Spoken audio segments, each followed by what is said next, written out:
Okay, I apologize in advance for the poor lighting. It is in fact nighttime, and I do work at night. Okay, so here's the test trailer. This trailer was brought to us with quite a few problems. ABS does not work. Quite a few lights out. I believe somebody was working on it. The lights are not wired properly. So this should be a acceptable demonstration platform of the wireless trailer tester. And here obviously we have the test cord. This is hooked to the main unit, which is powered externally by whatever battery there is floating around. All right, and opening the box, we have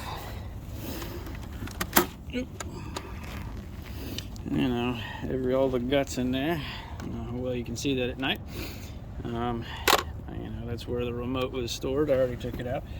And in case it gets hot, we of course have a window crank handle. We can roll the window down just in case it's warm. It is not right now. It's just a joke. That's not really going to be in there. All right, so looking at the box, let's turn the main power on, and that powers the box up. And I will bring the handy dandy remote with us and try to do as best a job as I can filming this, because again, I don't know how many lights are out. So we'll just start with some of the buttons. Walk back to the back of the trailer. This is a 53-foot trailer. Okay, let's start with I think that's brakes. And this little light right here, that is the ABS warning. If this light is on and you are driving down the road, that means the ABS does not work. Okay, so when I power it on, you can hear the ABS valve's test cycle, and it is in fact got a problem. There is a fault in the system. And if you do this enough times, it will begin to flash code a test sequence at you and let you know exactly what the problem is. But that's really not why we're here. We're just here to prove the concept here. All right, so that was brakes. I believe we've got right turn signal, left turn signal. You can see there's our left mid-body signal. Let's see if the right one works. Yep, right one works. And turn those off. Let's try marker lights, tail lights. Those do work.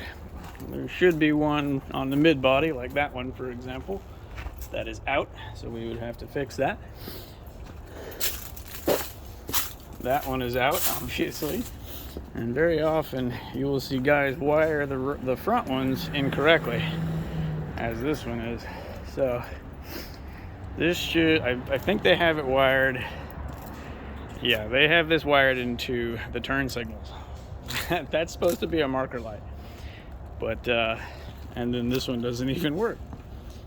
So, yeah, you'd think it's real straightforward, but in fact, a lot of trailers get wired up at various places and shops all across the country, and yeah, good help's hard to find. So there's no telling what you're gonna get, and truthfully, the amount of difficulty some people have with this is frightening, frankly.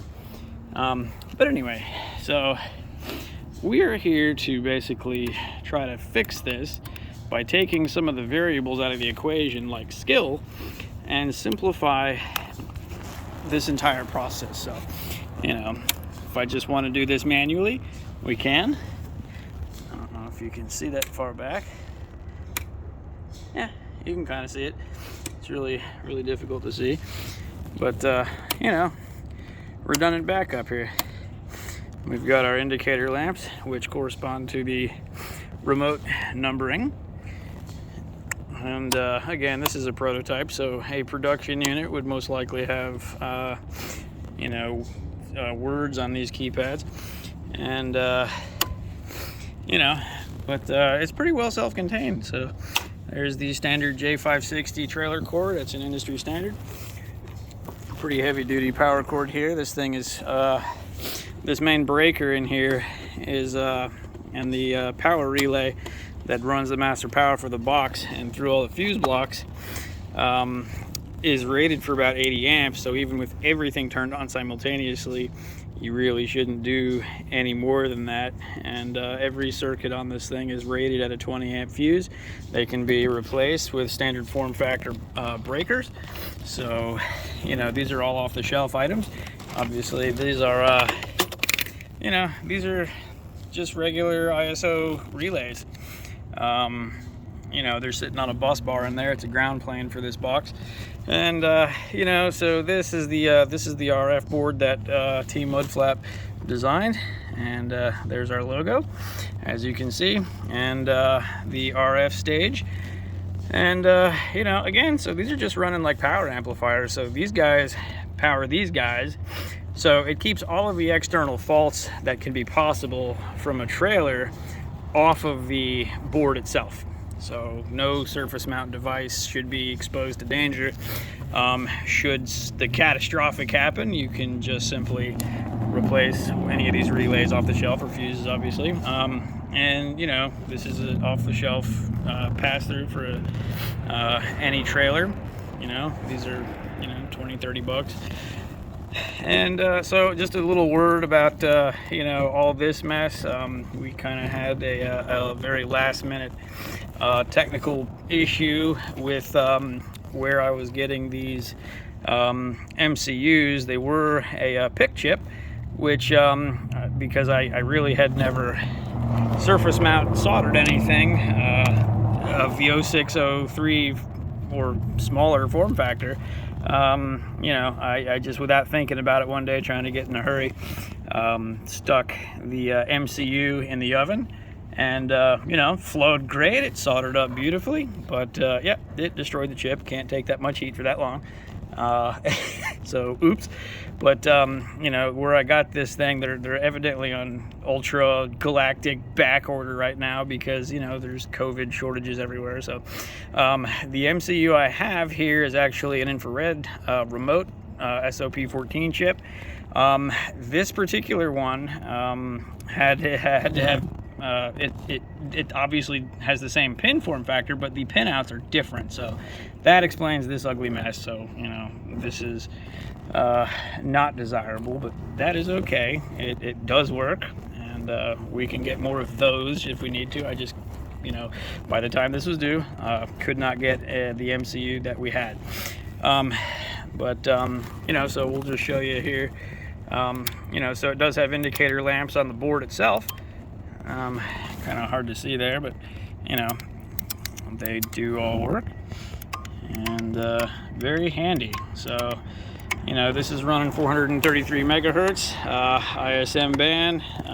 You know, generally not a crowding issue out here in the yard where you know, this sort of work is done, but you know, this is a very handy little tool, and considering how many trucks are running over the road these days, this is a very desirable fleet device, and greatly simplifies the complexity of what can go wrong out there in the field. And quite a lot of it is, you know, it's something you can't fairly, you know, you cannot remove completely from the equation, which is like the human factor. And that's sort of where this thing's idea is born, because yeah, like I said, you know, this is low voltage DC stuff. This is obviously 12 volt systems, you know, but it is really quite surprising, if not alarming, the what situations come in here, and what wiring messes, and what, I mean, frankly, what kind of dangerous equipment is just rolling around out there in the world. And yeah, I just generally stay away from this stuff on the road. So yeah, we're trying to make things safer, you know, try to make things easier. This box and everything in it probably is less than $100, even though it's all got prototyping and everything like that. Obviously a production unit would be significantly cheaper. Yes, there are trailer testers out there. The wireless units don't even start until about $400 or $500, and they don't test commercial round J560 pins, which are these guys. These are an industry standard. All right, this is an air brakes trailer. You know, got a big fifth wheel, and yeah, it's nasty. You know, that's just what they do. The landing legs over there, but so yeah, I mean, really, I think we're all quite pleased with this unit. You know, what it does is simple. It's easy to understand. The need for it is there. You know, personally, in this shop here, we've got 5 guys. I could say probably 2 of those guys could very competently make their way through an electrical problem without this thing, and the rest of them can't. So that has been the case for quite a few different shops that I've worked in, including, you know, some of the really big name ones. I won't name them. You know, shops with 50 and 100 guys. And you know, this is true for automotive stuff. It's electricity is not something we can see, so therefore it is open to confusion. So this trailer does not pass DOT, and that is, again, one of the main goals that we're trying to go with here. You know, this all the lights would have to be operational. Every single light mounted on this would need to work, and this ABS light would need to come on and then go out by itself. Since it does not do that, we know the ABS has a fault, and we would bring it in the shop, ascertain what DTCs it has, which are diagnostic trouble codes, and just address it from there.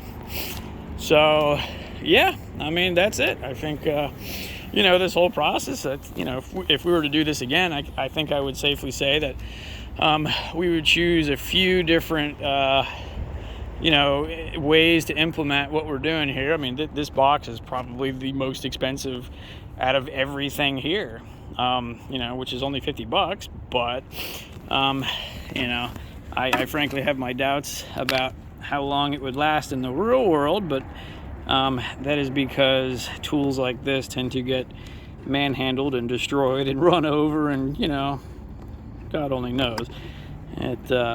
But again, you know, that would be something on down the path. I think we have sufficiently demonstrated the engineering that we have learned and sort of allowed it to be, you know, accumulated and culmination of this entire project, and have sufficiently demonstrated what we can do with it. So, you know, I think this is a real good practical example, and yeah, I think we can say we're all happy with that. It does exactly what it needs to, and it does meet all 10 of the requirements that we laid out at the beginning, which are, you know, they're reasonable. I think the only thing that I would add here is possibly a modular power connection, so this could be unplugged and removed from the box. But really, that's just sort of the details later on. You know, that's I think a preference, but